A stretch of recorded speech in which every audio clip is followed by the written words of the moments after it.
Alright guys, welcome back to this pay-per-view, Impact Wrestling Final Resolution, the last pay-per-view of the year. After this, we're going to have a lot to talk about in the next video, which will be a booking breakdown of everything that happens in this and the plans for our save in 2021. Obviously, we're a little bit behind Impact in real life at the minute, but I'm not sure it matters at this point anymore due to the fact that, Impact Wrestling and wrestling in general is so strange in 2021 that I'm not sure you can, we could have predicted that when we started booking. So we've got a really good card here, I think. 20 segments, 168 minutes.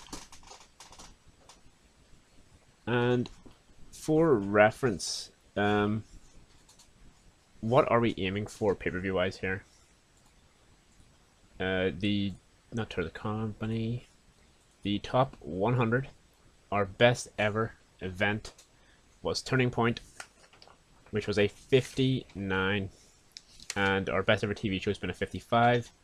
Our best ever match, a 61, Callihan Van Dam, which is actually why Callihan is the most over dude in the company at the minute, because, well, he beat Van Dam, who when the game is set is the most over person in Impact Wrestling, and it just threw Sami Callihan right to the top of the heap with that victory.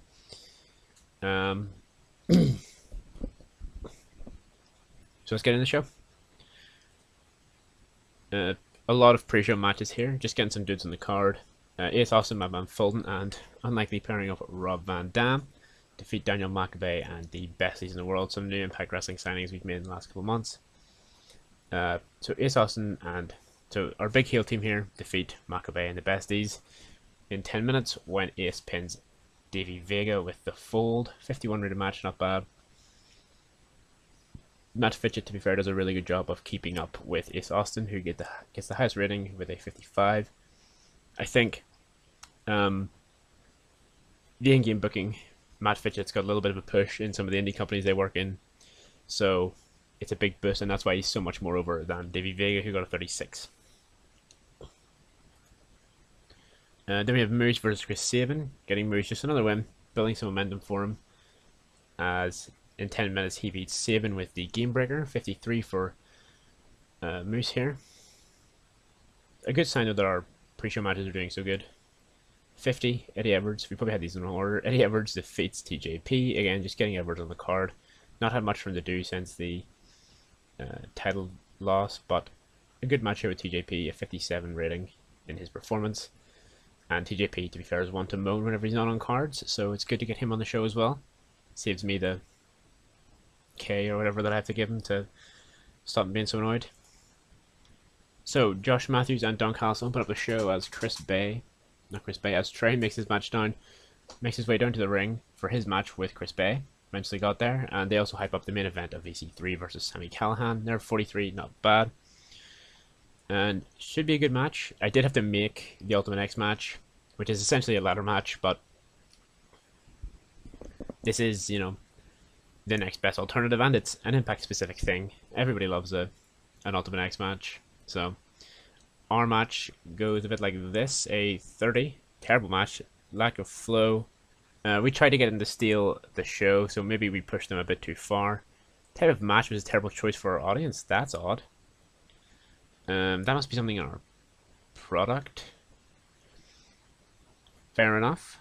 The fans did not like it. I wonder would it have botched as much if we were also doing a ladder match. Not sure.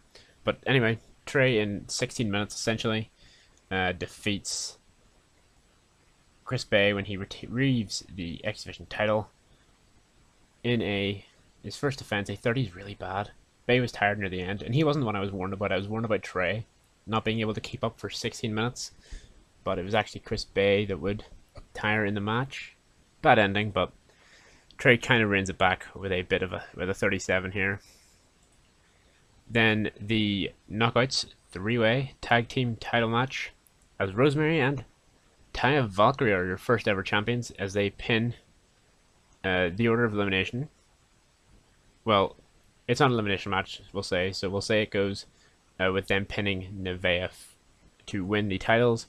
They're the not first ever, they're the new knockout tag team titles, as we just brought back the old belts. A 43 rated match, not bad. A standout performer in the match, none really. Rosemary and Jordan Grace have both done a 44 and a 43. And we've heated the crowd back up, hopefully, so we can get the pay-per-view back on track.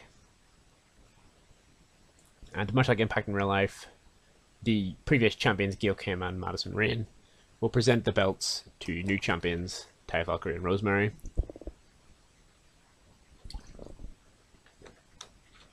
And, you know, I think this is a good pairing. They're not in the title picture at the minute. Both very experienced. And it will just allow the title picture, you know, with Taya being a heel and Rosemary being a face, to be flexible in the opening months. Little high package here for Heath and Rhino versus the North 2. 38 rating, not great. Hopefully the match is better. It should be a lot better. And a 53, it is a lot better. Standard performer Josh Alexander there with a 50. As in a decent match, the North defeat Heath and Rhino in 14 minutes after Ethan Page pins Heath with a spinning face buster. We maybe should have had him pin Rhino, but again, a 53 is a really good match. I'm not going to complain. And hopefully, if this is where the show picks up, we can build into what could be a very good pay-per-view. Obviously, a tag team specialist bonus here for Ethan Page and Josh Alexander. 44 as they call out the champs, the Good Brothers. They say that now that they've dealt with the inconvenience that was Heath and Rhino, they are coming to get the Impact World Tag Team titles back, and there is nothing the Good Brothers are going to be able to do about it. Next up, hype package for Eric Young and Rich Swann, a 33. Hopefully these guys don't kill our momentum. I wasn't expecting to have to save our momentum, but here we go. Young and Swann, they've not done great. Will the hardcore match flub like the Ultimate X Division match did? Hopefully not. We've done hardcore matches before, so we should be fine. 50, pretty good. For two guys who, in real life, were a huge part of Impact during the no fans era. It's disappointing that we're having to rely on a 50 for them, and they're not, you know, competing for some of our best matches. But what can you do? Swann with a 48, Young with a 46. I think we're going to move Eric Young into a direction more like what they have him on TV, with the Violent by Design stable, and Swann, we will probably find a feud for post Final Resolution, and hopefully heat him up going into 2021. And then just a Swann celebration angle at 34. Kylie Ray is hyping up, or well, the Kylie Ray Deonna Purrazzo video hyping up their feud, covering the Susie injury and their previous battles in the triple threat with Jordan Grace that they had previously had, and covering all the fact that Deonna Purrazzo was always really kind of overlooked Kylie Ray, but this is a new version of Kylie Ray. She's a lot more heated, she's a lot more aggressive, and she's a lot less gullible and a lot more serious now. You know, character progression and all that. As in a 45, Kylie Ray has defeated Deonna Purrazzo in 14-18 by pinfall with a super kick. Kylie Ray is now the Impact Knockouts champion. I did go back and forth on this. Kylie's great, and I think she would have won the belt in real life had she obviously not left wrestling. But unfortunately in game, she's not super over yet. She's a little behind the likes of Deonna Purrazzo, weirdly Kimberly, who we've definitely been underutilizing, and your new Knockouts Tag Team champions. So with this win, maybe we can bring her back in. But of course, you know, at 37, as you can see, she's a whole 10 behind Deonna, but the reign will be about building her up and more about telling a story. As you can see, in boom, she is celebrating her title win. There's streamers and confetti. It's a very emotional moment. The babyface has won the title off of the Virtuoso. The Virtuoso is raging. The lights go off. The lights come back on. Su Yung is in the ring. Not Susie. Su Yung is in the ring behind Kylie Ray. Hits her with her finisher. Lays her out in the middle of the ring and raises the Knockouts title above her head. As we now have a heel Su Yung. And that will be one of Kylie Ray's first opponents. Total success on the turn. So there is your sort of feud for the next month, starting off 2021. Kylie Ray, Deonna Purrazzo, and Su Yung. Carl Anderson, Doc Gallows come out, cut a quick promo, announcing another Good Brothers Open Challenge. There's no reason for them to not have a, come on here, kick some ass, drink some beers, and send off 2020 in some proper, Good Brothers style. 47's not bad. A 55 match, as their opponents are none other than Dez and Wentz, or Nash Carter and Wesley as they're now known. As the Good Brothers are able to defend the Impact Wrestling tag titles in a 16-minute match against the Rascals, Dez being pinned after a Magic Killer. Dez actually performed way better than Wentz did, which is surprising to me. Anderson, obviously the standard performer with a 55. Tag team specialist bonus for both of our tag teams here. Actually, a very good match. A 55 is nothing to be snuffed at. Hopefully our main event can compete with that. A good match though. Obviously, the Good Brothers are at the minute kind of running through most of their challengers, but it's okay because we can rerun all these. Heath and Rhino was an open challenge. The North is an open challenge, and it seems like the North are going to transition into a feud with the Good Brothers now. And then the Rascals was also a open challenge. So we haven't told stories with these tag team matches. We have just thrown them in there, let them have a match, and then we'll come back to it later. Sort of like on Impact last week, we had EC3 pin Trey in a tag match. That doesn't mean we can't do that feud later on. It just means that when we do that feud, Trey has a gripe of he's already been pinned by the Impact champion. Why does he think he can do it now? And after the match, we just have a quick segment of the Good Brothers shaking hands with the Rascals after their hard-fought effort against the far more established, to the world, far more established Good Brothers.